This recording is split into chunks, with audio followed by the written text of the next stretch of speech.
In June 1985, high on Siula Grande in Peru, Simon Yates faced a problem that reduced itself to a single calculation. He was anchored in a collapsing snow seat, holding the full weight of Joe Simpson over a vertical drop in a blizzard. Neither man could see the other. The rope ran from Yates down over a cliff edge into darkness. Simpson hung suspended below, his right leg shattered, his hands too frostbitten to climb. If the rope held, both men would be pulled off the mountain. If it was cut, one of them might survive. Yates reached for the knife. He cut the rope, and Simpson fell into the void. The arithmetic was brutal and gave him no choice. 3 weeks later, the Mail on Sunday presented a different version. They wrote that Yates had tried and condemned his best friend to the void. Within days, the British public was introduced to the man who cut the rope, not as a young climber facing an impossible choice, but as a symbol of betrayal. But the story that the world accepted was not the story that happened on the mountain. To understand why Simon reached for the knife, we have to look at the 3,000 feet of vertical ice that came before the cliff. Subscribe to Summit X and ring the bell. This channel breaks down the mechanics of survival when good people face no good options. They stood on the summit of Siula Grande on the third day. The climb had been brutal, 3.5 days of bad weather, technical ice, constant exposure. Simon Yates was 21, Joe Simpson was 25. They had met 2 years earlier at a campsite in Chamonix and discovered they worked well together on rock and ice. For a few minutes at 6,344 meters, they breathed the thin air and understood what they had accomplished. Then the weather changed. A blizzard came with the speed that defines high-altitude storms. Visibility collapsed from miles to nothing. The temperature dropped below -30 Celsius. The wind made breathing physically painful. What had been a climb became a descent, and the descent immediately became a survival problem. That first night on the way down, Simpson stepped onto ice that didn't hold his weight. The fall was short, maybe 10 feet, but his right leg folded beneath him. His tibia drove upward into his knee joint with enough force to shatter both bones. In modern hospitals, this requires surgery and months of recovery. On a 6,000-meter peak with no rescue possible, it was conventionally fatal. Yates refused to accept it. Instead of leaving Simpson to die, he made the decision that would define his life. He would lower Simpson down the face. Using their two 150-foot ropes tied together, Yates dug a seat in the snow for anchoring. Simpson attached himself to one end. For hours, they repeated this process. Yates would dig a seat, lower Simpson 300 feet in the darkness, wait for a signal, then descend to Simpson's position, dig another seat, and repeat.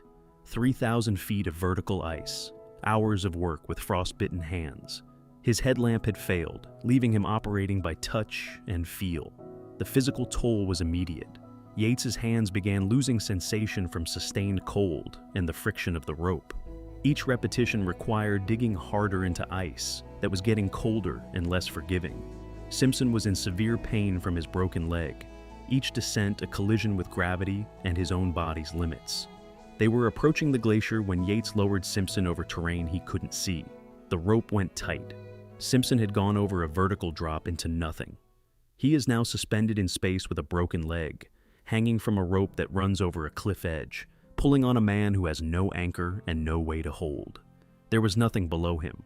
There was nothing above him except Yates, positioned in what mountaineers call an unbelayed stance. This is a technical term with brutal implications.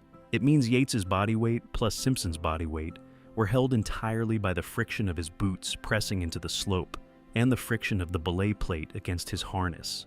An unbelayed position can support static loads for limited periods. It has no capacity to hold progressive loading when the anchor point is disintegrating. The snow beneath Yates was not solid. It was failing. Specifically, the snow seat he had dug was progressively failing as the load on the rope pulled at it and as the blizzard piled fresh snow around him. The failure was not sudden. It was progressive. Yates could track the trajectory because he could feel it in the rope tension.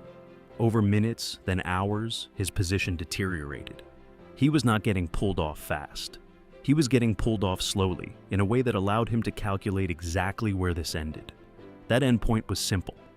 Both men dead. Communication between them became impossible. Yates could not see down the rope to know if Simpson was moving or static. Simpson could not see up the rope to know if rescue was happening or if he was being abandoned. The wind velocity at that altitude is a physical barrier to sound.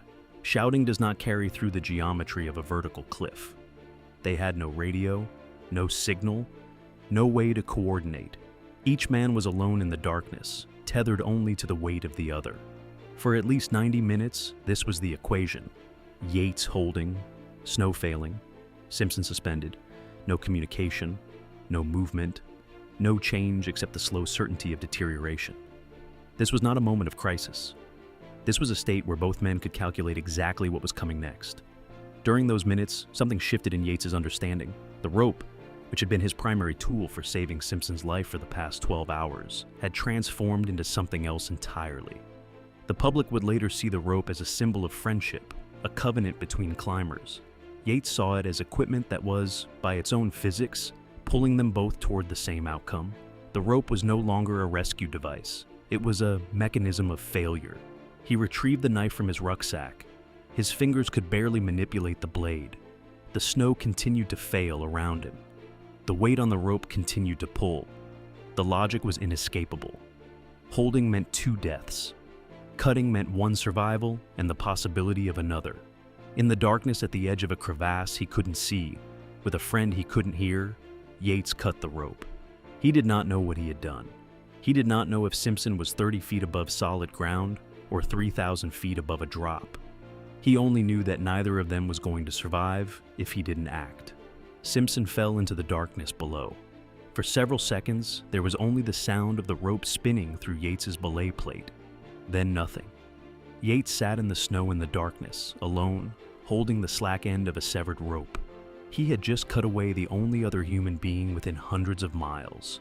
Whether Simpson was alive or dead, Yates would not know until dawn. He did not eat. He did not sleep.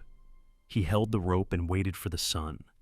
He descended alone the next morning, expecting to find a body. Yates found the cliff edge at dawn and looked down into the crevasse below. He saw only darkness. He called Simpson's name. No response. He continued to base camp alone, locked in the certainty that his friend was dead.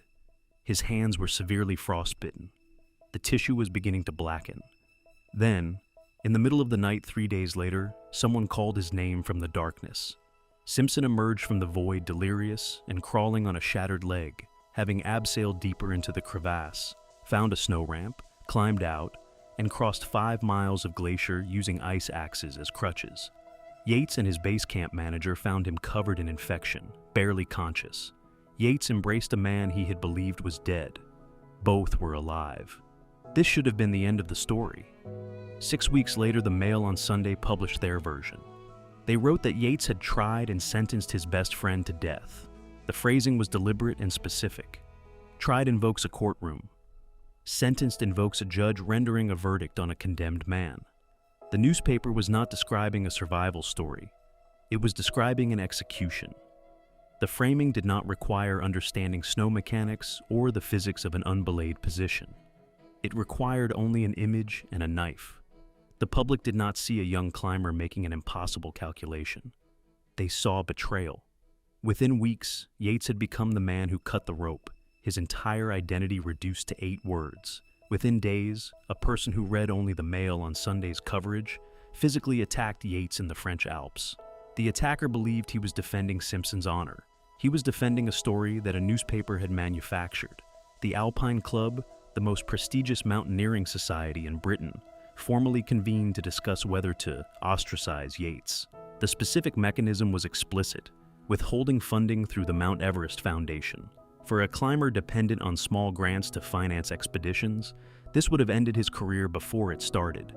The institution that defined British mountaineering was seriously considering erasing him because of a decision made in the darkness at 6,000 meters by a 21-year-old with no options. Then, Sir Chris Bonington spoke. By 1985, Bonington was already one of the most accomplished British mountaineers alive. 2 Everest expeditions, multiple Himalayan first ascents. He had been to the places where these decisions are made.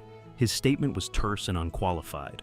Anyone critical of Yates simply had not got a clue. If you understood the circumstances, you appreciated that he had no choice. The climbing world listened to a voice that came from experience at altitude, but the decisive voice came from Simpson.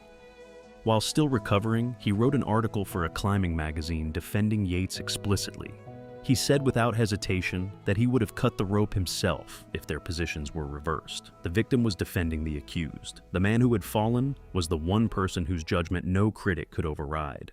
Simpson's defense shifted the conversation inside the mountaineering community rapidly. Yet, the public narrative persisted. Simpson had defended Yates with absolute clarity, yet the label remained. It travels faster than the correction ever will. The fact that the victim had blessed the decision did not matter to an audience that had already accepted a simpler, more dramatic story. 2 months after Siula Grande, Yates was in the Alps climbing the north face of the Eiger. The immediate return to extreme terrain signaled something essential about how he processed the event.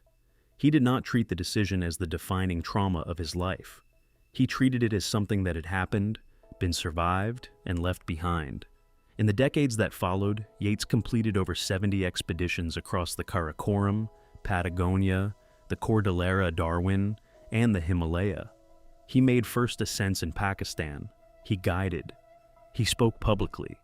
He built a reputation as one of the most accomplished exploratory mountaineers of his generation. None of it replaced the label. The irony cuts deeper when you understand where the most famous retelling came from. Joe Simpson's book, published 3 years after the expedition, was partly a survival memoir and partly a book-length defense of Yates. Touching the Void won major literary prizes and sold millions of copies in 23 languages. It was adapted into a BAFTA-winning documentary and later a stage play. Each retelling brought the story to new audiences. Each included Simpson's explicit defense of the man who cut him from the mountain. The victim spent his life vindicating the accused. Yet the public chose the story that felt true over the story that was true. The rope is more emotionally available as a symbol than the glaciology of a collapsing snowseat is. The public response was never really about the facts. It was about what the rope meant to people who had not been on the mountain. Yates has said repeatedly he will always be known as the man who cut the rope. This is not defeated resignation. It is accurate observation about how narrative works in culture. He does not need the world's agreement to continue being who he is. He knows what he did. He knows why. The absence of guilt that shocked observers is the only rational response to having chosen one survival over 2 certain deaths when those were the only options available. Here is the final forensic point. The cut did not merely save Yates. It was the only thing that freed Simpson from the attachment that would have killed them both. Without that rope falling slack, Simpson never finds the crevasse interior, never finds the ramp, never crawls out. The moral choice to hold kills both men. The correct choice to cut saves 2. The arithmetic was brutal. 1 death or 2. In the thin air of a 6,000-meter peak with a collapsing snow seat and a friend he couldn't hear, Yates consulted physics, not ethics. He made the only decision the mountain allowed. He has spent 40 years living with the quiet certainty of that choice. Subscribe to Summit X and ring the bell for more forensic breakdowns of the decisions that feel wrong from the ground but are mechanically unavoidable at altitude.